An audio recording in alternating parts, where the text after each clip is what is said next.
Вториот бран на епидемијата на коронавирусот во Македонија ги спушти рампите во неколку држави за македонските туристи. Во дел од соседните земји е дозволен непречен влез, а во земјите од Европската Унија македонските државјани може да патуваат само доколку имаат работна виза или дозвола за престој, поради препораките на Европската комисија за ограничување на несуштинските патувања до 30 јуни.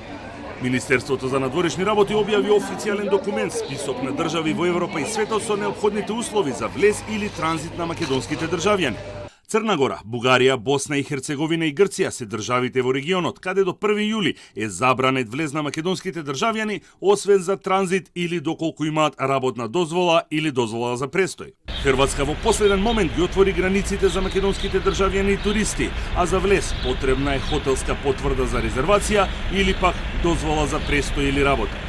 Словенија дава 12-часовен рок за транзит преку територијата, а сите македонски државјани кои сакаат да останат во Словенија се упатуваат во задолжителен двонеделен карантин.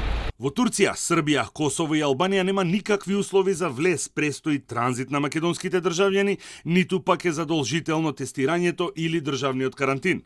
Во земјите од Европската Унија правилата се речиси исти и се во согласно со препораките на Европската комисија.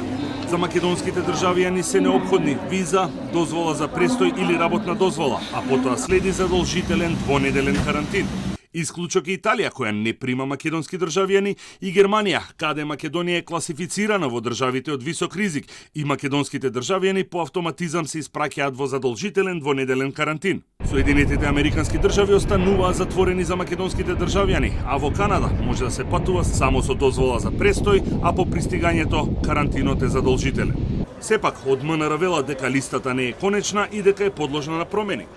Морам да кажам дека мерките се менуваат понекогаш не од ден во ден, туку од час во час. Нашата цел беше да им помогнеме на граѓаните да добијат корисни информации во подготовката на патувањето. Меѓутоа, уште еднаш укажувам дека пред патувањето потребно е да се обратат или до амбасадата на земјата на дестинација или да отворат вебсайт на Министерството за надворешни работи на предметната земја, каде ќе ги добијат последните информации. Меѓу другото, Европската комисија им препорача на земјите членки од 1 јули да ги третираат земјите од Западен Балкан како да се дел од ЕУ. Според информациите на Телма на почетокот на идната недела, Комисијата за заразни болести ќе достави предлог до владата со кој ќе се укине задолжителниот тест и карантин при влез во државата.